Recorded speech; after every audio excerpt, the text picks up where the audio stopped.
bass louder.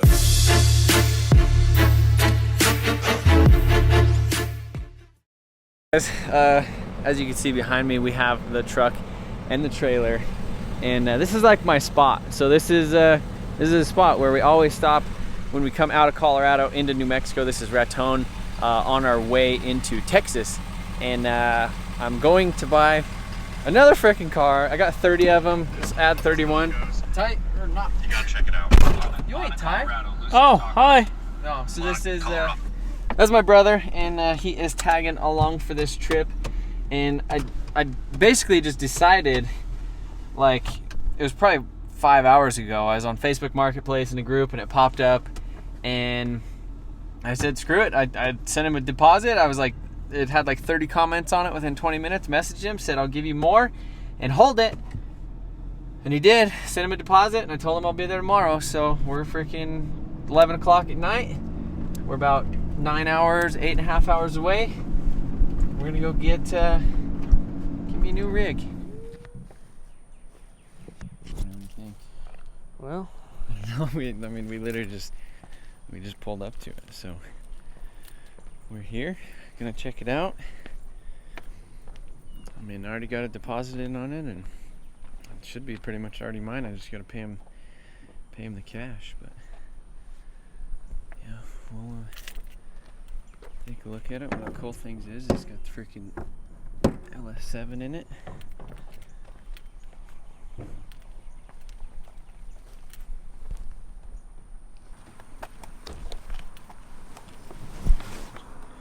Cracked the windshield, scratched the top, did some of that stuff. but this piece looked like that just pops off and All the stuff pretty much just goes on it, yeah. It's all fiberglass airbag cracked went too. off in the seat. Mm-hmm. 17,000 miles though. Smells nice in there. And then so he had wheels in the back, so that's why the back glass popped. Oh really? Okay, I was wondering about it. So what happened? Did you go through a fence or something? Hydroplaned on the highway, Uh-huh. and basically went through those little like guard the chain stuff or whatever, Oh, like that wire. like the wire guardrails? Yeah. Whatever they call them. Mm-hmm.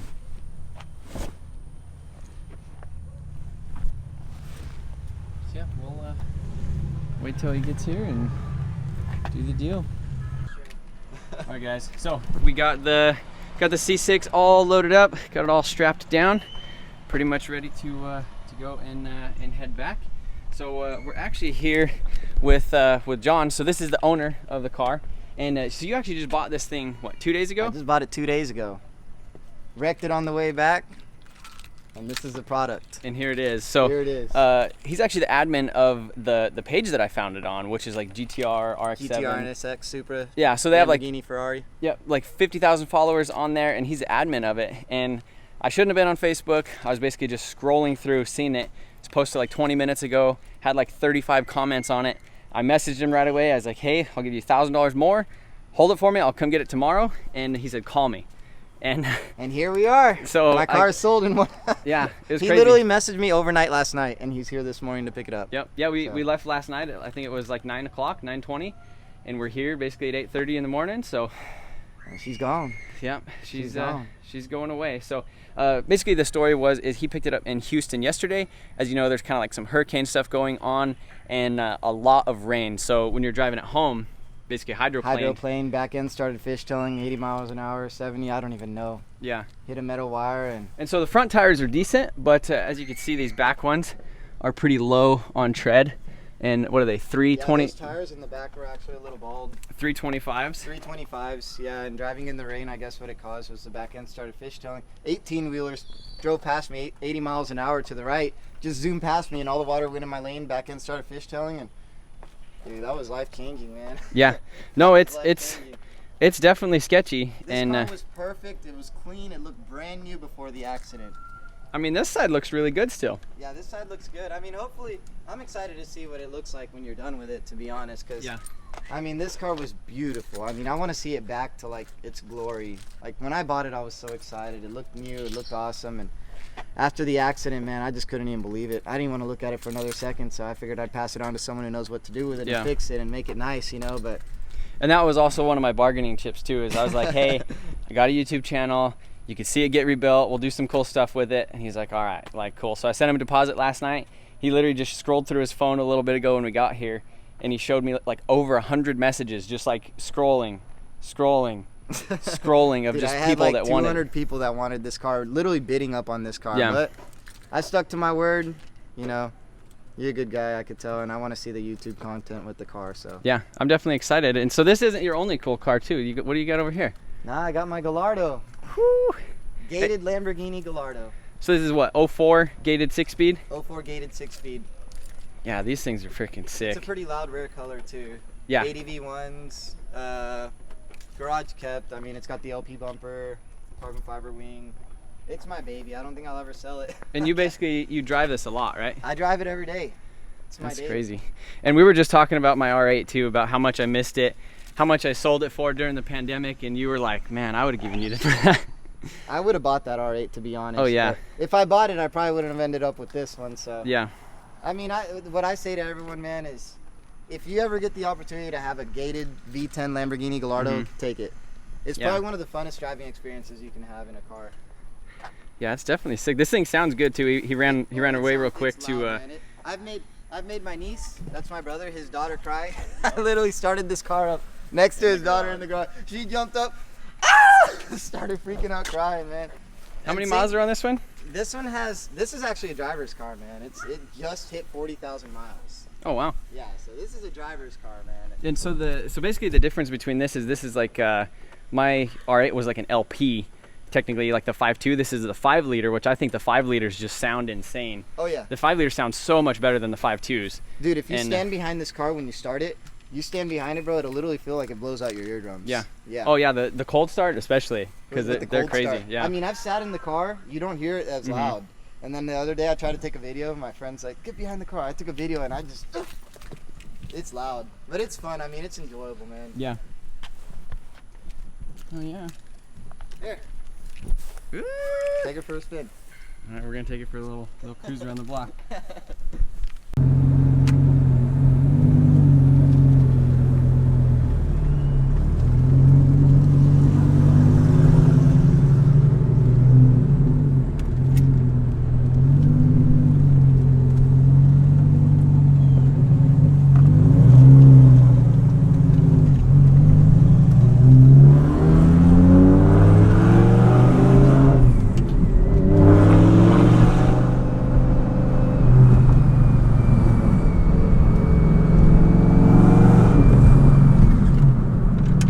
Pedals feel like they're close together.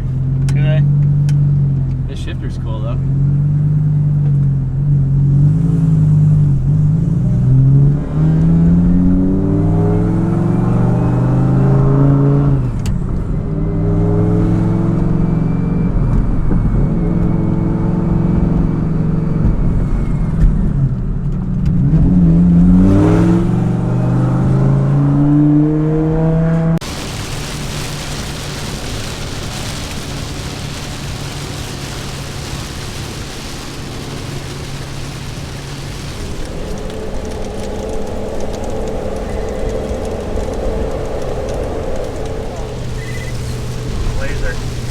I guess. So, made it back to Colorado, made it back to the shop in record time. So, we basically left last night here at, I think it was, what time is it? Like 9:30, 10, huh? Yeah. It was probably about 10 o'clock when we actually got on the road and we're actually driving, and it's 8:13 right now. So, less than 24 hours. We drove to Dallas, which is basically a 10-hour drive if you don't stop or do anything like that. We picked up a car, loaded a car, talked about a car quite a bit when we were there, hung out with him over there for about 2 hours. It was really, really cool dude. He let me drive his Gallardo, which was a 04 gated 6-speed. Pretty cool car. It was definitely cool to actually kind of be able to feel that transmission and kind of see what the gated thing is all about. Even though I didn't do like a crazy rip or anything in it, it was still cool to drive around, and it was super cool looking and sounding car. So hopefully this thing pretty soon should be a cool looking and sounding car. Again, I'll go ahead and throw a couple pictures of it. Basically did go underneath like that guardrail stuff, and me and Ronnie were just looking at it, and honestly there's not one panel on this whole entire car that's like good. So you can see this front fender right here, it's all cracked fiberglass stuff. The hood, cracked fiberglass stuff. Going up the pillar right here, cracked windshield, this type of stuff. I don't even know if any of this stuff is straight or salvageable type of thing. The roof obviously has all the scratches from going underneath that. The door has scratches from hitting guardrail stuff. The quarter panel has the scratches and kind of, you know, cracked right there. We have the bumper, which seemingly looks pretty decent until you can see little spider cracks in it right here. And then right here on the edge a little bit. This quarter panel, the rear hatch has all the scratches. He had a set of ZR1 wheels in the back, and that's the reason that the rear glass got cracked.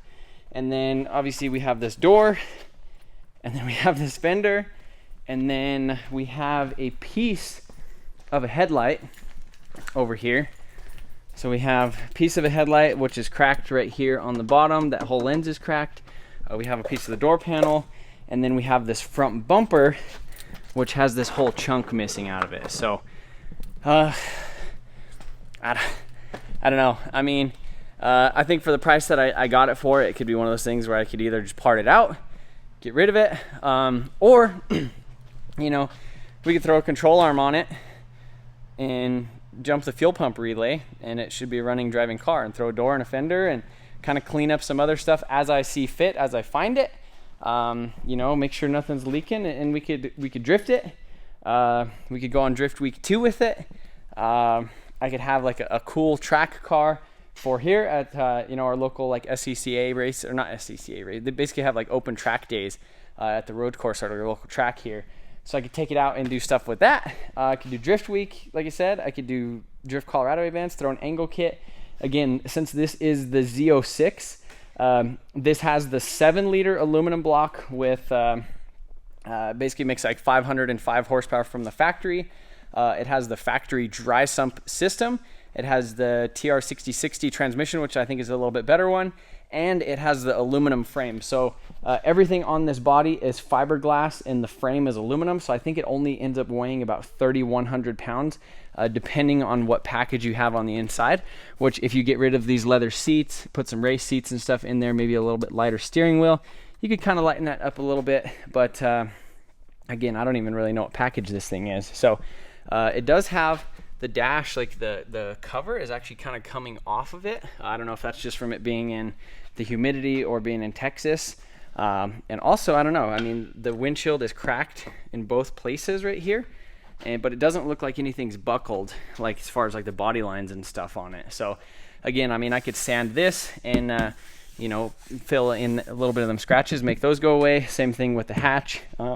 Quarter panel get replaced, other quarter panel get replaced, door get replaced, some more body work and filler and stuff. And if we replace every single panel on this thing, we'll basically have a complete car. So I don't know, Ronnie, what do you think? Do you think I did a good job, or? Well, I mean, we did a good job getting there and getting back, but this is going to be a lot of work. Oh, yeah, I mean, it's definitely going to be a lot of work. And like I said, I mean, I could potentially sell this engine and tranny set up for about, you know, $9,000 to $10,000, and then be into the shell with not that much money. But also, when you look at the shell, there's not a whole lot there, you know, because you literally would have to replace almost every single body panel on it. So I think it's gonna be it for this video. I'm gonna basically hide this thing under a cover here in the shop for a little bit, because we do need to start working on the Civic. That's honestly what I was supposed to be doing today, and this just was like a last minute thing. Literally, I negotiated this deal at like 3 o'clock yesterday p.m. and we were on the road at 9 o'clock at night heading to Dallas, and 24 hours later we were back with it. So I don't know, what can I say? I mean, I've always wanted a C6 Z06. I mean, I've wanted a C6, but like, just when you see a Z06 or like a Grand Sport driving around, there's just something about them. Like, they're just so sick. The wide body stuff on them, how they're flared out, they sit low, the front bumper, the little like ram air thing in the front for the air, just the lip kit and stuff on them, the wheels, everything about them is just sick. And LS7 is really badass. So again, this thing is an 09 and it has 17,000 miles on it. So it's definitely a cool car. So I don't know, what do you guys think? Should I build this for Drift Week? Or should we take the Mustang for Drift Week? Or do you guys want to freaking buy, the Mustang, or do you guys want to buy the freaking C6? I want to play with this for a little bit, but inertia switch, I think, tripped if they even have one. So probably the next video you guys see will be us trying to start this thing, probably throw a lower controller or upper control arm on it, and see how big of a mess I actually got myself into. So appreciate you guys watching. If you guys like this video and you're stoked about this project, be sure to give it a thumbs up and you know, give it a like and then subscribe, I guess, if you guys want to see some more. But see you guys later.